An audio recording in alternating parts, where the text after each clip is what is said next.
Retirement was supposed to be boring. Frank Moses used to live a dangerous life. The kind of life people don't ask questions about. Travel, secrets, rules nobody explains. And then one day, it stopped. Now his life looked completely different. Quiet mornings, routine days, the same house, the same schedule, no missions, no excitement. Retirement. People think retirement sounds peaceful. Frank wasn't convinced. Because when you've spent years solving impossible problems, normal starts feeling strange. Days blurred together. Nothing unexpected. Nothing dangerous. Just time. Sarah. One of the few things Frank actually looked forward to was a phone call. It's Frank Moses. Hey, Frank, what's going on?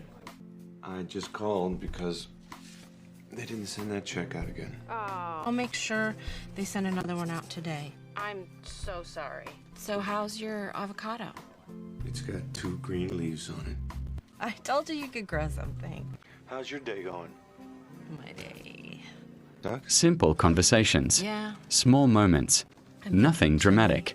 Just enough to break the routine. I don't know. And for a while, Yeah. that was enough. Yeah? Well, what's it Until like? one night, everything changed. That's it? Well, it was night. Look, I gotta go. Okay. What?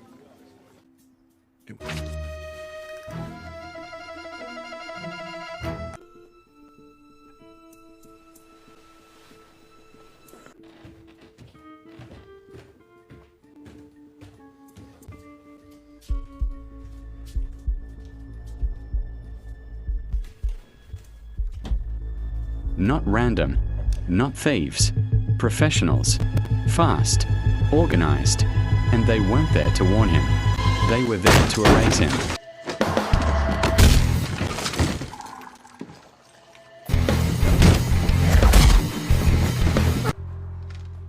And retired definitely didn't mean slow. Within moments, the quiet house became something else. Old instincts returned, every movement precise, every decision automatic, like retirement had never happened. Then suddenly, silence again. Frank stood there looking at what was left, thinking about one question. Who sends a professional team after someone who's supposed to be retired? And why? Frank understood immediately. This wasn't random.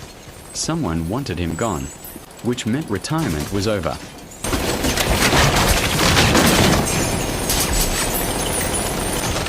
Frank had his answer. Someone wanted him gone. Not robbed, not warned, removed. Which meant one thing. This wasn't personal. It was organized. Frank looked around his quiet house and understood something. If they came for him, they'd come for others too. So he did what retired people aren't supposed to do. He went back to work. Not officially. Not for anyone else. For survival. It's nice to see you again. It's good to see you, too. So, what's up? Visit from a wet team at my house 24 hours ago.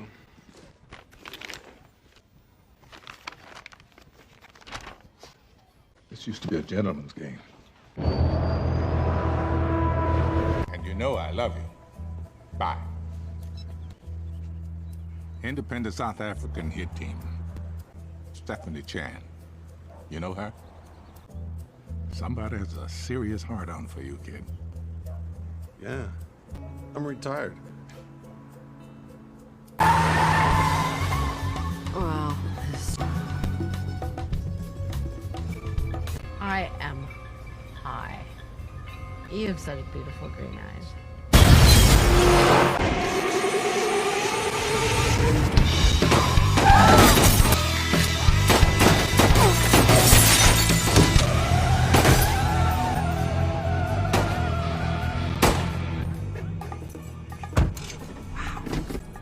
You really are CIA. Officer. Frank started following old habits, tracking patterns, checking names, looking for connections, and every answer led somewhere uncomfortable. This wasn't random targeting. Someone was cleaning up, erasing people connected to something old, something important. Frank knew he couldn't do this alone. which meant there was only one option. Call the people normal people would never call. Old teammates, old contacts, people who were retired for very good reasons. First came disbelief, then annoyance, then one question: who's hunting us? And suddenly, everyone understood. Retirement wasn't ending. It had already ended. Seriously? Why are you trying to kill me? Why would I be trying to kill you? Because the last time we met, I tried to kill you. That was a long time ago. So I'm not trying to kill you. So that makes us friends, right? Right. Good. Old skills still work. The team was back together. Not because they wanted to be, because someone forced them to be. Years had passed. Different lives. Different routines. Different versions of normal. But something interesting happened when they got together. Nobody needed instructions. Nobody needed practice. Old habits returned immediately. Frank laid out what they knew. Picked up a package and I flew him back out. What was the package? I wonder what. Frank. Frank! It's that helicopter. It's the same helicopter. November 9er 7 Philly. See, Frank, November 9er 748. Take that phone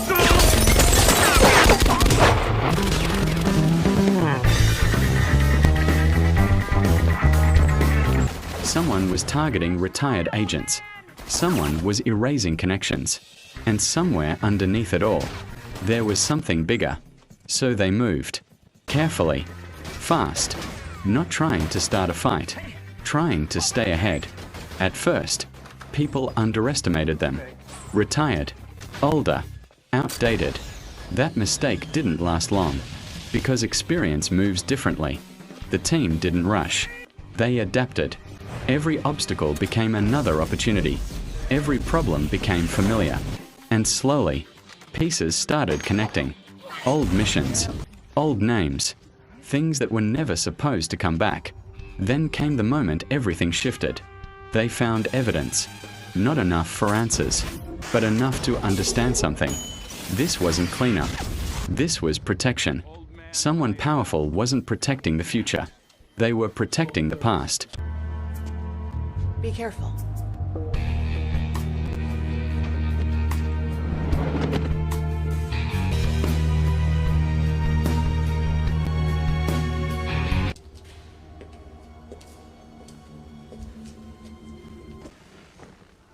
I owe you for killing Igor.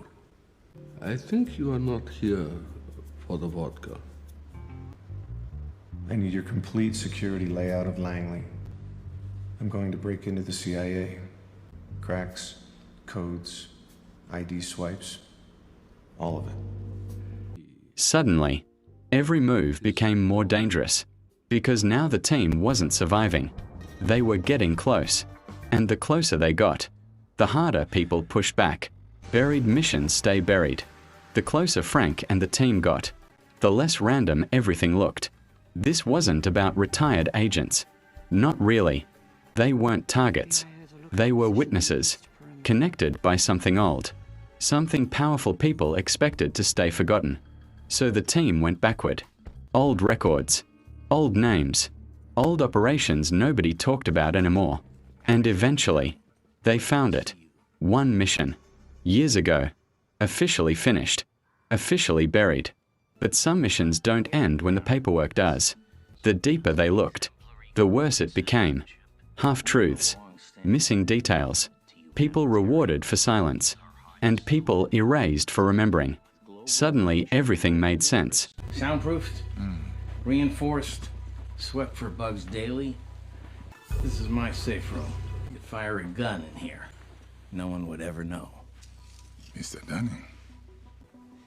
You do know that there's a surcharge to countries that are embargoed by the United Nations for any arms deliveries. I cannot imagine a more perfect place to conduct our business. For every problem, monsieur, There is a solution. Excuse me. And it makes what are you? How many CEOs? You don't remember us? Who the hell are you guys? We remember you. You're the guy whose shit we cleaned up down in Guatemala in 1981. You don't have any idea what you're getting into. And the question is, who did you fly out of there? First of all, you can't touch me. Sure we can. Oh, yeah. Where'd you get this? Home Depot. Nuts, nipples, potty trainer. Nuts. Stop it. For the love of Christ, stop! Now you got something to say? We extracted the son of the late Senator James Stanton. You're saying the vice president killed all the people in that village? Yeah, Robert Stanton? Vice President of the United States. went completely off the reservation. And kept your mouth shut, and the Stantons made you rich. Why nobody wanted questions. Why someone was willing to spend so much effort cleaning up the past. Because the past wasn't dead. It was evidence. The team realized something uncomfortable. They weren't solving a mystery. They were reopening something dangerous.